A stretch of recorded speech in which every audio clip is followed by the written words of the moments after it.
अस्सलामु अलैकुम वरहमतुल्लाहि वबरकातुह। उम्मीद करता हूँ आप खैर व आफियत से होंगे। आसान और मुख्तसर तजवीदुल कुरान कोर्स की अल्हम्दुलिल्लाह ये क्लास नंबर 15 है, और क्लास नंबर 15 में वक्फ़ का जो कायदा पढ़ेंगे, इस एक कायदे के ज़रिए कुरान पाक की 870 से ज़्यादा आयात में वक्फ़ करने का तरीका मालूम होगा।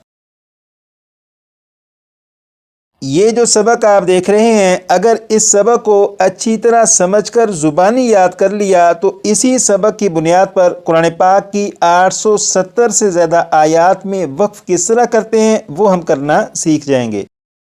लेकिन इस सबक को शुरू करने से पहले इस सबक से मुताल्लिका कुछ वजाहत है, पहले उस वजाहत को पढ़ेंगे ताकि इस सबक को समझने में आसानी हो सके।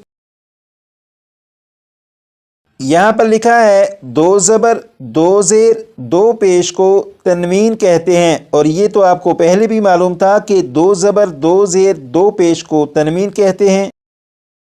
यहाँ पर देखिएगा लिखा है ज़बर की तनवीन के बाद, ज़बर की तनवीन के बाद, ज़बर की तनवीन किसे कहते हैं? यहाँ पर आप देखिएगा ये है ता, ता के ऊपर ये जो दो ज़बर हैं, इन दो ज़बर को ज़बर की तनवीन कहते हैं। इसी तरह यहाँ पर दाल, दाल के ऊपर ये जो दो ज़बर हैं, इन दो ज़बर को ज़बर की तनवीन कहते हैं।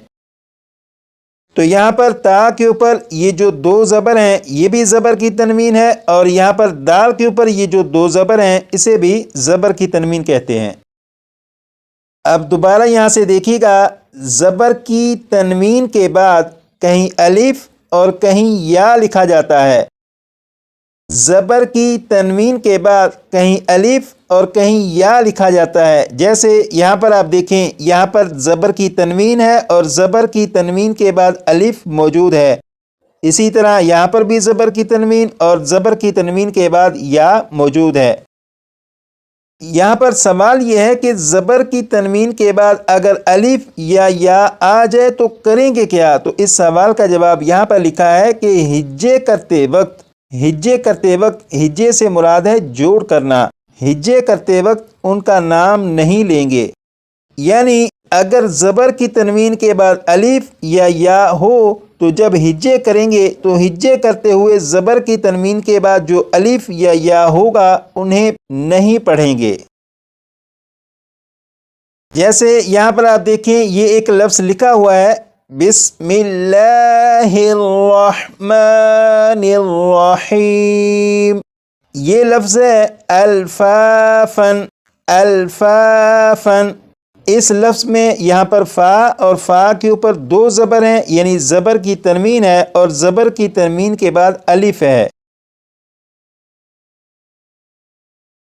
इस लफ्ज़ को देखिएगा, इस लफ्ज़ में यहाँ पर ये फ़ा के ऊपर दो ज़बर हैं, यानी ज़बर की तनवीन है, और ज़बर की तनवीन के बाद यहाँ पर अलिफ भी है। तो ज़बर की तनवीन के बाद ये जो अलिफ है, ये अलिफ यहाँ पर लिखने में तो है, लेकिन अगर इस लफ्ज़ के हिज्जे करें यानी जोड़ करें तो जोड़ करते हुए इस अलिफ को नहीं पढ़ेंगे, क्योंकि ये अलिफ लिखने में तो आएगा लेकिन हिज्जे करते हुए इस अलिफ को नहीं पढ़ेंगे। तो अगर ये कहा जाए कि इस लफ्ज़ का आखिरी हर्फ यहाँ पर फ़ा है तो ये कहना भी गलत नहीं होगा बल्कि दुरुस्त होगा। अब आप इस बात को याद रखिएगा कि इस लफ्ज़ में आखिरी हर्फ जो है यहाँ पर ये फ़ा है, इस लफ्ज़ का आखिरी हर्फ फ़ा है, इसे जहन में रखिएगा। अब आगे चलते हैं। यहाँ पर लिखा है अगर किसी लफ्ज़ के आखिरी हर्फ पर, अगर किसी लफ्ज़ के आखिरी हर्फ पर 6 मरतबा पढ़ेगा।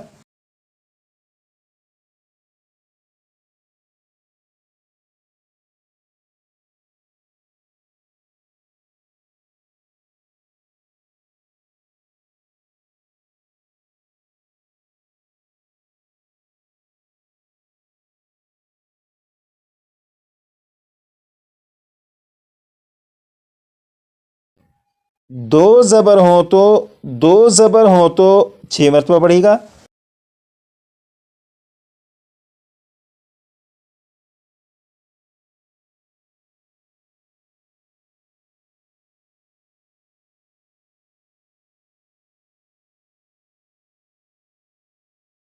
انہیں وقف میں الف سے بدل دیں گے، انہیں وقف میں الف سے بدل دیں گے۔ اسے بھی 6 مرتبہ پڑھے گا۔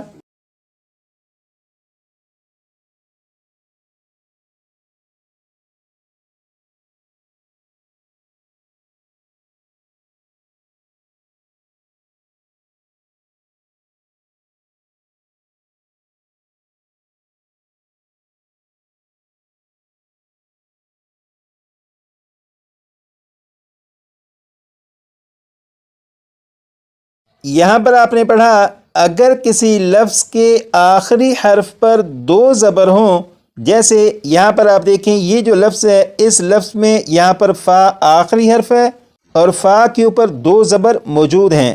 اب دوبارہ یہاں سے دیکھیے گا، اگر کسی لفظ کے آخری حرف پر 2 زبر ہوں تو انہیں وقف میں الف سے بدل دیں گے۔ اس کا مطلب یہ ہے کہ اگر آپ کسی ایسے لفظ کو پڑھیں کہ جس لفظ کے آخری حرف پر 2 زبر ہوں تو جب اس لفظ کو وقف کر کے پڑھیں گے تو 2 زبر کو الف سے بدل دیں گے۔ جیسے یہ جو لفظ ہے اس لفظ کا آخری حرف فا ہے، فا کے اوپر 2 زبر ہیں، یہ لفظ لکھا ہوا ہے الفافن، لیکن جب وقف کریں گے تو وقف میں الفافن نہیں پڑھیں گے بلکہ اسے اس طرح پڑھیں گے الفافا الفافا۔ یہ جو لفظ ہے الفافن اصل لفظ یہی ہے، لیکن جب اسے وقف میں پڑھیں گے تو پھر یہ الفافن نہیں پڑھا جائے گا بلکہ اس طرح پڑھا جائے گا الفافا الفافا۔ یہاں پر آپ دیکھیں یہ پارہ نمبر 30 کا پہلا پیج، یہاں پر یہ جو بلو کلر کے نشانات ہیں یہ ظاہر کر رہے ہیں کہ یہاں پر ان حروف کے اوپر 2 زبر ہیں اور انہیں وقف میں الف سے بدل کر پڑھیں گے۔ جیسے اس لفظ کو آپ دیکھیں کہ یہ لکھا ہوا ہے اوتادن اوتادن، یہاں پر دال کے اوپر 2 زبر ہیں یعنی زبر کی تنوین ہے، تو جب اسے وقف کر کے پڑھیں گے تو پھر یہ اوتادن نہیں پڑھا جائے گا بلکہ پڑھا جائے گا اوتادا اوتادا۔ والجبال اوتادا والجبال اوتادا۔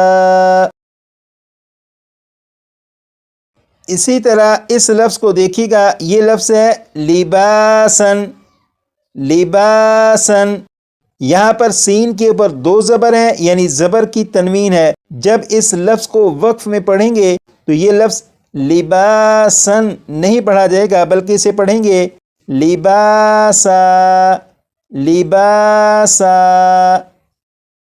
وَجَعَلْنَا اللَّيْلَ لِبَاسًا۔ تو مکمل قرآن پاک میں 870 سے زیادہ ایسی آیات ہیں کہ ان آیات کے جو آخری الفاظ ہیں ان آخری الفاظ کے آخری حروف کے اوپر 2 زبر ہیں یعنی زبر کی تنوین ہے، تو جب وقف کر کے انہیں پڑھیں گے تو وقف کی حالت میں انہیں الف سے بدل کر پڑھیں گے۔ تو آج کی کلاس میں یہ جو سبق پڑھا، اگر آپ اس سبق کو اچھی طرح زبانی یاد کر لیں گے تو اتنے سے سبق کی بنیاد پر قرآن پاک کی 870 سے زیادہ آیات میں وقف کرنے کا طریقہ آپ کو یاد ہو جائے گا انشاءاللہ تعالی۔ اور اس سبق کو یاد کرنے کا طریقہ آپ کو یقیناً معلوم ہے کہ 25 سے 30 مرتبہ پڑھیں گے تو یہ سبق آپ کو یاد ہو جائے گا۔ اور کلاس نمبر 14 میں جو سبق آپ نے پڑھا تھا اسے بھی آخر میں لگا دیتا ہوں تاکہ 15 سے 20 مرتبہ اگر آپ اسے پڑھیں تو وہ مزید پختہ ہو سکے۔ کلاس نمبر 14 میں یہ سبق بھی پڑھا اور یہ سبق بھی پڑھا تھا۔ آج کے لیے اتنا ہی، مزید پڑھیں گے کلاس نمبر 16 میں۔